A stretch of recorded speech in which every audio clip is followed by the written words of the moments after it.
UP में कांग्रेस और Samajwadi party के बीच गठबंधन को लेकर फंसे पेंच की, जिसमें सबसे बड़ा अपडेट यह है कि समाजवादी पार्टी ने कांग्रेस से सहमति के बिना लोकसभा चुनाव के लिए तीसरी लिस्ट जारी कर दी है, जिसमें अखिलेश ने बदायूं से चाचा शिवपाल को भतीजे धर्मेंद्र यादव की सीट दे दी है और कांग्रेस जिस बाराबंकी सीट की डिमांड कर रही थी उस पर अखिलेश ने अपने उम्मीदवार उतार दिए हैं। समाजवादी पार्टी की तीसरी लिस्ट के बारे में आपको विस्तार से बताएं, उससे पहले इस मामले से जुड़े अपडेट आप जान लीजिए, क्योंकि सूत्रों के मुताबिक कांग्रेस और समाजवादी पार्टी में सीट बंटवारे पर कल से बातचीत नहीं हुई। देर रात कांग्रेस अध्यक्ष खड़गे और अखिलेश यादव की फोन पर चर्चा जरूर हुई, फोन पर बात हुई और इस बातचीत के बाद समाजवादी पार्टी ने कांग्रेस की सीटें 14 से बढ़ाकर 17 कर दी। कांग्रेस ने समाजवादी पार्टी से बाराबंकी, अमरोहा और सहारनपुर सीट की डिमांड की थी, मगर समाजवादी पार्टी इन 3 सीटों पर सहमति नहीं दे रही है, सहमत नहीं है और इसके बाद दोनों पार्टियों में सीट पर समझौता नहीं हुआ है अभी तक। मतलब साफ है कि लोकसभा चुनाव का समय करीब आता जा रहा है, मगर इंडिया गठबंधन में सीट शेयरिंग की गुत्थी सुलझती हुई नजर नहीं आ रही है। समाजवादी पार्टी ने कांग्रेस को 17 सीटों का ऑफर दिया है, साथ ही यह भी कहा है कि इससे ज्यादा सीटों पर गठबंधन नहीं होगा, मगर कांग्रेस इस पर तैयार नहीं है। इन 17 सीटों के पीछे समाजवादी पार्टी की क्या रणनीति है, आपको इस रिपोर्ट के जरिए समझाते हैं।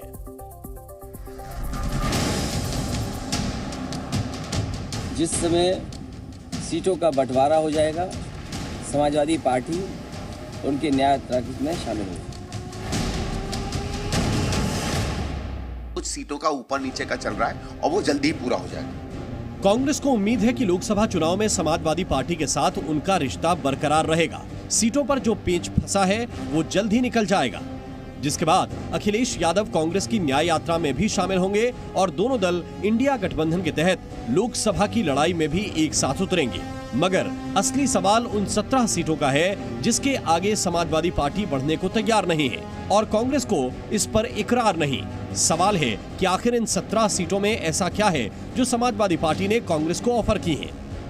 ये सीटें हैं रायबरेली, अमेठी, कानपुर, फतेहपुर सीकरी, बांसगांव, सहारनपुर, प्रयागराज, महाराजगंज, वाराणसी, अमरोहा, झांसी, बुलंदशहर, गाजियाबाद, मथुरा, हाथरस, बाराबंकी और देवरिया।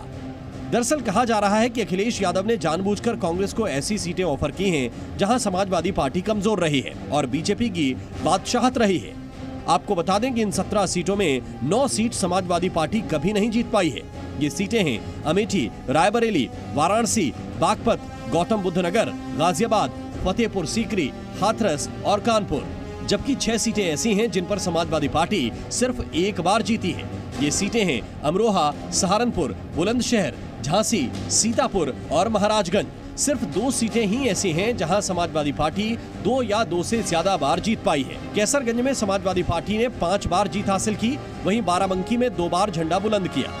यानी 17 में से 15 सीटों पर समाजवादी पार्टी बेहद कमजोर रही है और तो और इनमें से 1-2 सीट को छोड़कर बाकी जगहों पर कांग्रेस की स्थिति भी खास नहीं है। मोदी लहर के बीच हुए पिछले 2 चुनावों के आंकड़ों पर नजर डालें तो 2019 के चुनाव में कांग्रेस सिर्फ रायबरेली में जीती, जबकि 2014 में कांग्रेस को रायबरेली के साथ अमेठी में जीत हासिल हुई, जबकि उसके पहले 2009 में भी कांग्रेस रायबरेली, अमेठी, कानपुर, महाराजगंज, झांसी और बाराबंकी में ही जीत पाई थी। यही वजह है कि 17 सीटों के इस गणित को कांग्रेस के खिलाफ अखिलेश यादव का गेम कहा जा रहा है। मगर फिलहाल कांग्रेस सही वक्त का इंतजार कर रही है, वहीं बीजेपी गठबंधन में आई दरार के लिए भी राहुल को जिम्मेदार ठहरा रही है। 2-3 सीटें यहाँ वहाँ हम चाहते हैं, वो नहीं चाहते हैं, ये सब बातचीत से ही तय होगा और अंतिम रूप दिया जा रहा है। अखिलेश जी ने भी साफ कह दिया है कि मैं इंडिया गठबंधन को मजबूत करूंगा, सीट शेयरिंग फॉर्मूला तय होना ज़रूरी है। वो विचार को हम सम्मान करते हैं। अखिलेश यादव जी इंडिया गठबंधन के एक महत्वपूर्ण स्तंभ हैं। हाँ, तो जहाँ जहाँ जाएंगे वहाँ गठबंधन टूटता ही जाएगा। जहाँ जहाँ जाएंगे वहाँ जनाधार कांग्रेस का अपने आप कम होता चला जाएगा। अब कांग्रेस का जनाधार लगभग समाप्त है। मुश्किल यह है कि जहां बीजेपी लोकसभा चुनाव के लिए पूरी ताकत और रणनीति के साथ मैदान में उतरने का ऐलान कर चुकी है, वहीं कांग्रेस अभी तक केंद्र सरकार के खिलाफ विपक्षी दलों को एकजुट भी नहीं कर पाई है। पहले नीतीश और फिर ममता के अकेले चुनाव लड़ने के ऐलान के बाद अगर अब अखिलेश भी हाथ से फिसल जाते हैं तो ये कांग्रेस के लिए करारा झटका होगा। ब्यूरो रिपोर्ट, जी मीडिया। समाजवादी पार्टी ने सीट शेयरिंग पर कांग्रेस की सहमति का इंतजार किए बिना ही उम्मीदवारों की तीसरी लिस्ट जारी कर दी है। इससे यह अंदाजा लगाया जा सकता है कि समाजवादी पार्टी इंतजार के मूड में बिल्कुल नहीं है और समाजवादी पार्टी का संदेश भी बहुत स्पष्ट है, बहुत साफ है कि कांग्रेस को उनके हिसाब से ही चलना पड़ेगा। यूपी में अखिलेश यादव और राहुल गांधी की अब तक मुलाकात नहीं हुई, अब तक कोई मुलाकात नहीं हुई। यूपी की न्याय यात्रा में अखिलेश यादव शामिल होने के लिए नहीं गए, बल्कि उन्होंने यह शर्त भी लगा दी थी। बिना कांग्रेस से चर्चा के अखिलेश लिस्ट लगातार जारी कर रहे हैं। पहली जारी की, दूसरी जारी की, फिर तीसरी भी जारी कर दी। लोकसभा चुनाव के लिए समाजवादी पार्टी ने 32 प्रत्याशियों की लिस्ट जारी कर दी है। बदायूं सीट से धर्मेंद्र यादव की जगह अब चाचा शिवपाल यादव को टिकट दे दिया गया है। समाजवादी पार्टी का कांग्रेस को 17 सीटें देने का ऐलान है।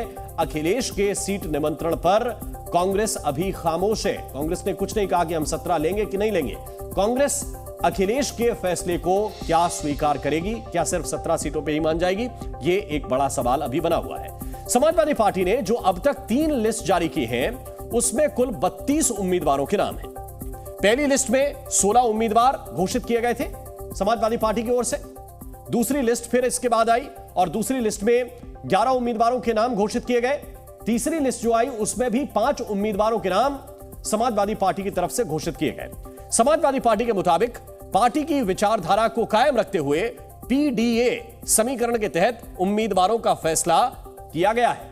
अब तक घोषित उम्मीदवारों में से 17 ओबीसी हैं, 6 दलित हैं, 3 मुस्लिम हैं। साथ ही समाजवादी पार्टी की 3 लिस्ट में 6 सामान्य वर्ग से ताल्लुक रखने वाले प्रत्याशी भी हैं। इनमें से 3 क्षत्रिय हैं, 2 खत्री हैं और 1 कायस्थ उम्मीदवार को भी समाजवादी पार्टी ने टिकट दिया है।